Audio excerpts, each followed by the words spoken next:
نبی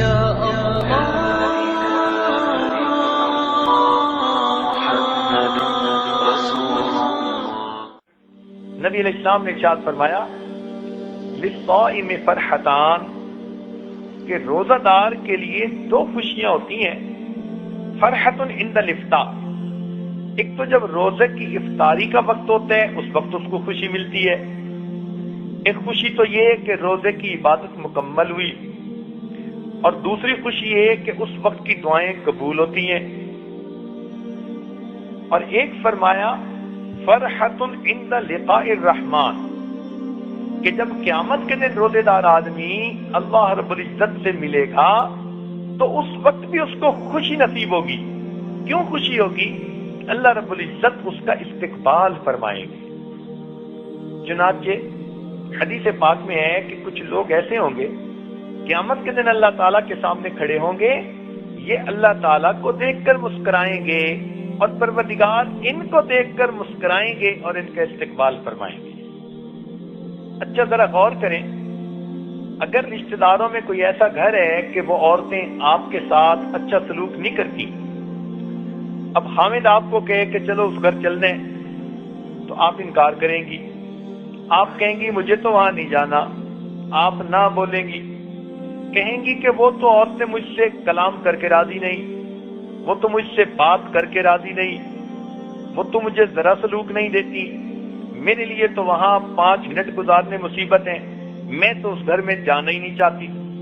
تو جس گھر کی عورتیں آپ کا استقبال نہیں کرتی، آپ سے اچھا سلوک نہیں کرتی، آپ وہاں جانا ہی پسند نہیں کرتی.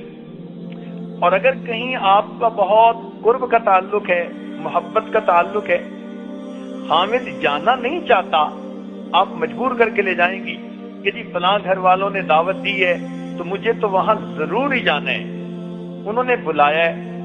تو جو آپ سے محبت کا سلوک کرتی ہیں آپ ضد کر کے وہاں پہنچتی ہیں، اور جو نہیں کرتی کہنے کے باوجود آپ وہاں نہیں جاتی. تو اگر دنیا میں یہ معاملہ ہے تو سوچئے کہ قیامت کے دن 2 حال میں انسان اللہ تعالیٰ کے سامنے پیش ہوگا. ایک تو نیکوکار بن کر جو اللہ رب العزت کا دیدار کرے گا اور پروردگار خوشی سے اس کا استقبال کریں گے، اور دوسرا ایک گناہگار کی شکل میں.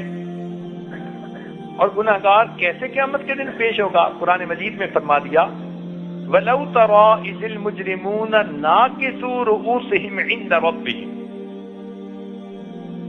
اگر تم دیکھ سکتے کہ کافر قیامت کے دن کس حال میں اللہ کے سامنے پیش ہوں گے، ان کے سر جھکے ہوں گے اور وہ رب کے سامنے اپنی نگاہیں اٹھا بھی نہیں سکیں گے. اب ہم سوچیں کہ ہم ان دونوں میں سے کس حالت میں اللہ تعالیٰ کے سامنے پیش ہونا چاہتے ہیں، تو دل سے جواب آئے گا کہ نہیں، ہم تو اللہ تعالیٰ سے اس کے محبوب بندے، مقبول بندے، اس کے دوست بن کر پیش ہونا چاہتے ہیں. تو پھر اس کا آسان طریقہ کہ ہم اپنے روزے کو صحیح انداز آداب سے رکھیں اور افطاری کے وقت میں دعا مانگیں کہ اللہ ہمیں یہاں پر مغفرت عطا کر کے خوشی عطا فرما، اور جب آپ کے پاس قیامت کے دن حاضری ہو تو اللہ وہاں بھی مسکرا کر ہمیں اپنی تجلی نصیب فرما.